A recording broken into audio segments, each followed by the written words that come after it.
dinner at the Ustown International Center, not the faculty club. Just walk out of this building and turn left. It's that building here. That's at 6 o'clock.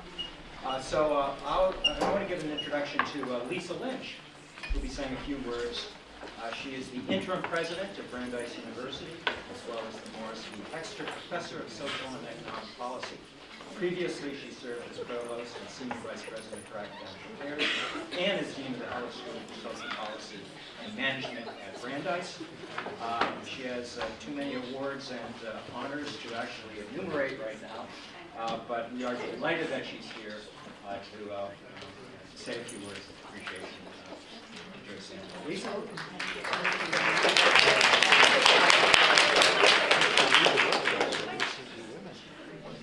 Thank you, Tom.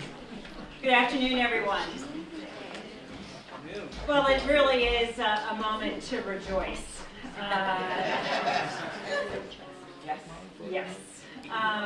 You know, when I heard about this program, you know, it's always a little bit awkward. I think. I suspect. I'm just kind of think like Joyce, who I've known for many years. When you reach a moment in your academic career and you're quote-unquote retiring, which of course all of us who know Joyce know that that's not actually possible. As I said to her earlier today, the only thing that's retiring is her paycheck. The paycheck that probably still could have used some increases relative to nail paychecks, but that's another session for this panel. But you know, it's a moment in your career where you have an opportunity. You know, your former students come back, you have your colleagues here, and you have a chance to sort of look back at all the things that have happened over the course of your career. And for somebody like Joyce, who has been, you know, this extraordinary scholar activist, who has advanced our knowledge and really brought joy to all of us. I mean, it's hard I think, for any of us to think about Joyce without a smile coming to our face, or something, you know, remembering something funny that she said, something witty, or just the joy of being in her company. But, you know, as I look through this program and everything that's here, as, you know, a feminist who, I came into feminism in the 70s as a student in the 70s. And you know, there are days where you feel like, oh, we still haven't made much progress. But then going through this program, and in particular for this panel, thinking about everything that has happened over these decades, all of you in this room who have contributed to that success. This is wonderful. We actually have come, using that old line, we've come a long way. And you know, these days, you know, there's this tagline of, you know, women need to lean in. What strikes me when I think about Joyce and when I think of the women that are here on this panel, sure, they were leaning in over the course of their careers, but all of them didn't lean in alone. They leaned in together. They knew the power of a sisterhood. They knew that they were not going to create these new institutions, break through the barriers, doing it by themselves. It really took a community to do that. And I applaud all of the efforts and successes and those failures over the course of all of our careers as we've been doing this. And I'm just delighted to not be a president for the next hour and a half and just take joy in listening to this wonderful panel. So thank you very much.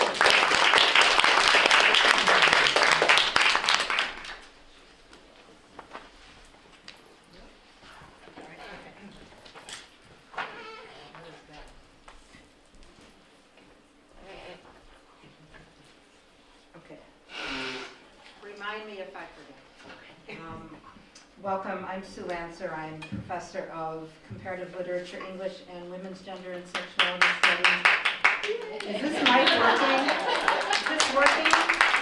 Okay, I just have to say, I wish, you know, I think many of us would like to take the word interim out of your presidency, Lisa, but look at what it means to have a feminist president of a university. And if you don't know what it means, read Lisa's response to the survey on sexual violence. So I'm delighted to be chairing a session on the very topic that really brought me to Brandeis. And I literally would not be standing here without Joyce, because if Joyce had not turned women's studies at Brandeis into a feminist institution, I would not have been hired to chair it in 2001. So Joyce, I do owe my being here to you and to several other people in the room who served on the search committee that brought me here. We were women's studies, we are now women's gender and sexuality studies, and that shift in title already says something about creating feminist institutions that will change with the times. I'll be saying a little more about women's studies at Brandeis later in this session, but our broader focus today offers us the chance to see how feminist institutions can spring up and be sustained in a wide range of ways, and in ways that are critical to women's lives. I'll introduce each of our 5 speakers. One will be virtually present. I'll introduce each of the speakers briefly as they speak. The 4 speakers at the table will be talking for about 15 minutes each, and then we'll leave a few minutes right after each talk for the first set of questions and comments, and then we'll have room at the very end for a kind of holistic discussion. We'll begin with Heather Booth, a leading strategist about progressive issues, who in the 1960s founded JANE, the underground organization that performed... I think most of this room was around then. That performed abortions in the years before Roe v. Wade, before Roe v. Wade legalized a woman's right to choose. She went on to found or direct a host of programs, including the Action Committee for Decent Child Care in Chicago, the Midwest Academy that trained social change leaders and organizers, the NAACP's National Voter Fund, the Campaign for Comprehensive Immigration Reform, the Healthcare Campaign for AFL-CIO, and Americans for Financial Reform. You can see that Heather Booth has been really on the barricades for every major issue of our moment. She also recently advised a coalition group for moral action on climate change that rallied on the National Mall when Pope Francis addressed Congress. Her talk today is titled Jewish and Feminist, Building a Movement Based on Values and Changing the World. Please welcome Heather Booth.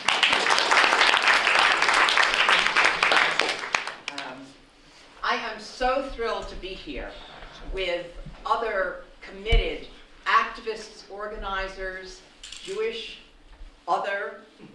feminists, other sisters and brothers who've helped build a movement and change the world. And it's not surprising that we are brought together by Joyce Antler, because she brings people together. She brings concepts together. She brings institutions together. And she helped to create the whole field with others of what is now known as a vital field of Jewish feminism moving us forward.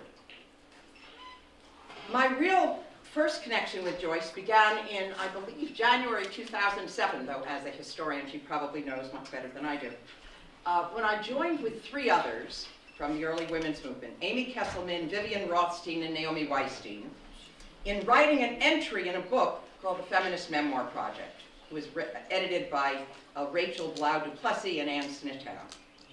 Ours was the first entry in the book, and it was called Gang of Four, and told the story of the early part of the women's liberation movement. It was one of the first women's liberation groups in the country, based in Chicago. Shortly after the story was published, I got a call from Joyce asking what about our thinking led us to write it the way we did. She asked if we had ever discussed the fact that we were all Jewish, but it wasn't listed in the article. I was so surprised that she was stating the obvious, and yet we had never thought about it before. In this way, Joyce has been explicitly connecting Jewish and feminist and increasing our understanding of ourselves and our movement and how we are in this world. There was an overrepresentation of Jews in the women's movement compared to the percentage we have of the general society. from Betty Friedan to our own specific group and others. And it's not surprising that there was an overrepresentation because there is such a strong connection between Judaism and women's liberation. Both are rooted in values of struggle and justice. Jewish history, values, tradition shaped our belief that in the face of injustice, we struggle for justice. This is different from just doing good in the world, but it's justice, justice thou shalt pursue, saying twice justice because it's that important. Or on Yom Kippur, the holiest day in the Jewish year, repeating what Isaiah said, that is this the fast I ask of you, to wear sackcloth and ashes? No, but it is to break the bonds of wicked power and let the oppressed go free. This is an organizer's vision of the world. So it's not just doing good, but it is in effect asking for rebellion, if not revolution, when the conditions demand it. Now, I don't want to romanticize the history because there were conflicts, foolishness, and mistakes, both in Judaism and in women's liberation and other movements. But the combination of each did help to change the world, and we very much need that spirit and those values today. There was an underside to both. And so it was one of the reasons that we didn't connect in early women's liberation to Judaism, in part because of the treatment of women, and in part because, in some areas, and in part because we were forming something new and not thinking all about our past origins. When I was growing up, at one point I wanted to be a rabbi, but was told at the time that women couldn't be rabbis. I wanted what I thought was a bar mitzvah. I didn't even know there was a bat mitzvah, and was told that that didn't really exist. So in my community, I was confirmed at the age of 16 in the book of Amos with the famous quote, let justice flow like a river and righteousness like a mighty stream, that Dr. King and others have made so famous, but it had great meaning for me. I went on to Israel, and when I graduated from high school in 1963, in my first trip, and in seeing Yad Vashem, the Israeli Holocaust Museum, I committed that in the face of injustice, I would struggle for justice. I came to the women's movement with that as part of my background, and also from the civil rights movement, again, a movement in which Jews were overrepresented. I joined the Freedom Summer Project in '64, and it's not surprising that 2 of the 3 young men who were killed that summer while they were doing voter registration were Jews. The experience of the civil rights movement showed us, though, that if you organize, you can change the world. Because people organize, Mississippi now has a higher percentage of African American elected officials than any other state in the country. And of course you can sit at the counter, you can sit wherever you want, and when we organize, we make extraordinary progress, even when it seems most dire. Now, it's also true we have much further to go. Trayvon Martin, Sandra Bland, and many other issues show us that not only do Black lives matter, but that we must jointly make a movements for social justice, for social change. The friendship and sisterhood of the early women's movement gave me a home and gave me courage to overcome insecurity.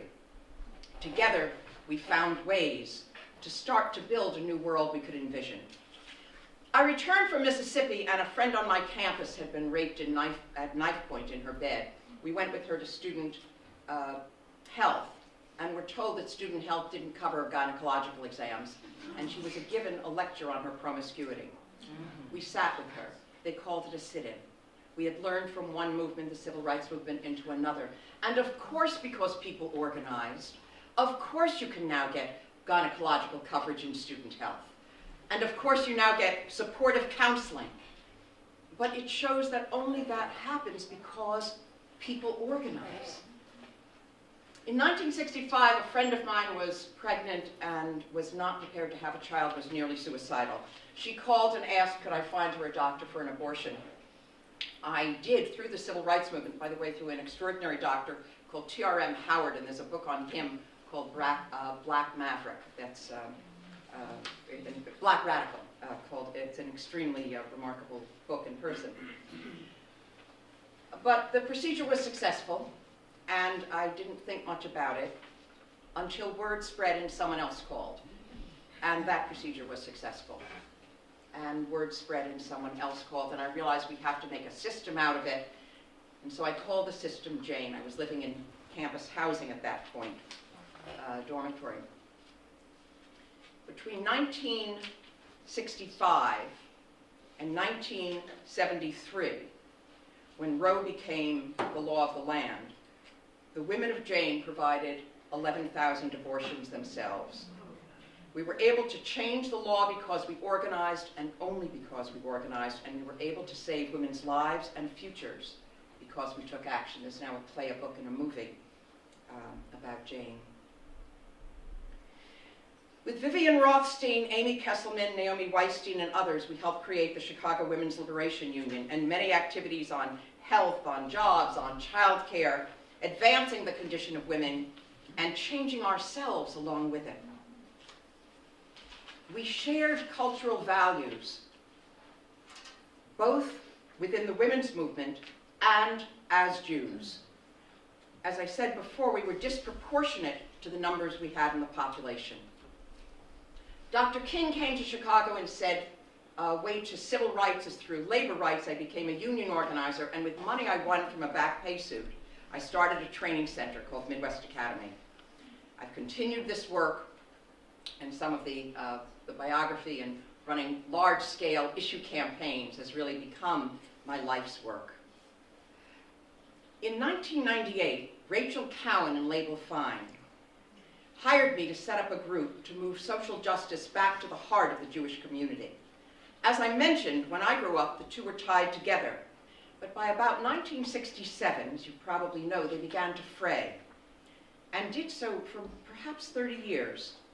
In part, it was that after the Six-Day War, working on Israel became such a centerpiece of Jewish community attention and funding with great importance that other efforts declined. In part, the Black Jewish Alliance itself was also fraying, with riots and uprisings in the ghettos, often directed at the last people who had buildings or stores in those communities, who often were Jews. In the film The Pawnbrokers, just a troubling, painful example of that broader phenomenon. There also were increasing tensions over time over affirmative action with the Bakke decision and competition for limited higher education positions. And there were increasing fears over Jewish continuity itself, with Jews moving down to 3% of the population, 2.8, and now hovering just a little over 2% of the population, with intermarriage and not adhering to the organized parts of the Jewish tradition. Though the one thing that's interesting is with this effort that I was part of, that was called Amos, to help move social justice closer to the heart of the Jewish community, one of the studies we did showed that the thing that is most attractive to Jews, to say what is at the heart of Judaism that attracts you to stay committed, to declare that you're part of Judaism, is in fact social justice, more so than Torah, more so than belief in God, more so than belonging to a synagogue, or many other characteristics. In the last 15 years, there has been a flowering of Jewish social justice, and we see it today, and of Jewish feminist social justice. There are so many organizations, magazines, retreats, training, study, action, and Joyce Antler was an important part of that flowering, ensuring that there's a welcoming space for women, for Jews, and for those of us combined, recognizing our unified values and culture, tradition, and history. We're now in a period that is both terrifying and inspiring. It's terrifying to see the attacks on women, on others, nurses, teachers, social workers, the state of attacks on unions. It's terrifying to see the attacks on immigrants, on the environment, for the corporations whose money equals speech and has no limits. It's also inspiring because there is a fight back. We see it in Black Lives Matter, in the fight for 15 in a union. We see it with other action around the country in a flowering of Jewish social action and Jewish feminist action. That work is inspiring, and it needs to be for all the challenges we face as women, as Jews, as people. Our experience from Judaism and from the women's movement shows that if we organize, we have changed the world, We can change the world, and we will change the world, but only if we organize. Joyce helped us see those connections and to reinforce what drives us forward and to connect us in the face of what might hold us back. She helped us connect the Jewish and the feminist, and in doing so, is passing on a legacy to change the world. She has touched and changed my life and so many, many others. As you here know, but our numbers are magnified around the country and perhaps around the world. So it is indeed a time to rejoice and thank you, Joyce, and we carry on this legacy.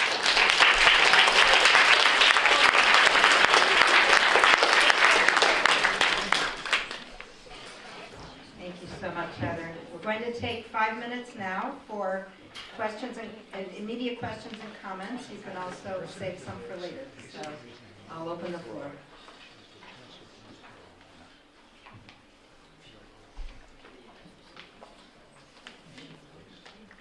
Any comments? Any questions? You want to save them all? Joyce, go ahead. Thank you, Heather. Every time I hear you, I want to go out with a picket sign. It doesn't matter. University.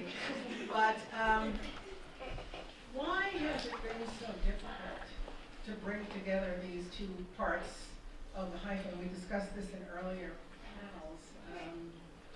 Why to recognize the feminist and Jew as a hyphenated organizing team? There still seems to be a part of the movement that does not want to look at this combination. There's a part of the academy as well that doesn't want to bring together things that perhaps go well together. In the last session, it was American studies and Jewish studies and women's studies. So maybe below the optimism, there is this lingering sense of separation, and it's something that I certainly come upon in talking to people. What accounts for this, in your opinion? Going only as far as your experience, say, from the 70s on? And how do we get past it? First, I'd say I love you, Joyce. And you are one of the people who asks the questions and make us think about these things. I tried to respond to some of it in my comments, to say, because you raised the question, here we were, Amy Kesselman, Naomi Weisstein, Vivian Rothstein, and Joyce knew that I was Jewish, Heather Booth. It's probably I think an Ellis Island Kubowitzki, but that's a longer story.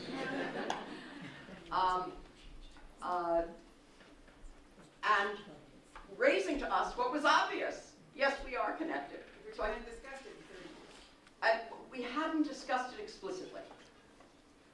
I gave some reasons then, and I'm not going to repeat them now. And I also do think that there's a flowering now. So here's one of the things that I think we also should consider.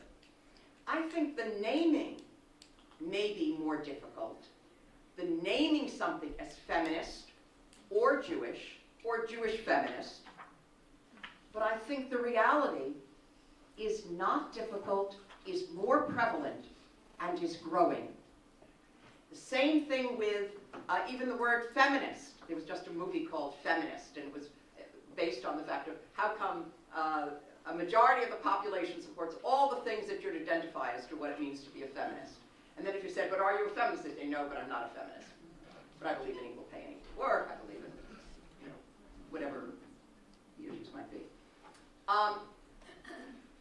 And I'm mostly focused on how the reality of both what I call women's liberation, feminism, that is in effect flowering now. And all those struggles I just described, the fight for restaurant workers and who now make $2.13 an hour. That's what restaurant workers make. It's one thing at high-scale restaurants, but at Red Lobster, they make $2.13 an hour. And those are basically women. These are struggles that women are leading increasingly. And but whether or not there's a name on it called feminist is less clear. And I think the same had been true, till recently, of the work by Jews who are proud as Jews, but may not have been naming it and naming the two together. I actually think there is a greater coming together now. And just as one example, and for those, I'll maybe end with this, for those who are also focused on the organizing so we all can get together following Joyce's tradition, there's a group called, it's part of Bend the Arc, which many of you know, which is a Jewish social justice coordinating organization. They have also a Join for Justice, a training program. And Tuesday night, I'm doing a talk back. I understand there are 250 people around the country, mostly lay leaders, who said that they want to be part of this Jewish social justice training program to learn how to be organizers, how to take this lesson and the combination of concerns and drive it forward. And I think the same is happening with women's voices and with a greater connection. I think that is true in the reality with what we'd now say and give it a name of Jewish feminism. Okay. I still wonder if this is working. It is working. Okay. So just one thought I have that I'm not going to ask anybody to answer, but something I'm hoping we can carry over. Because you spoke so eloquently, Heather, about people making connections among oppressions, among groups and between groups. And I'm wondering if we can think about what fosters those connections among movements and what inhibits them. Why is it that sometimes feminists make connections with other liberation movements, or Jews make connections, and sometimes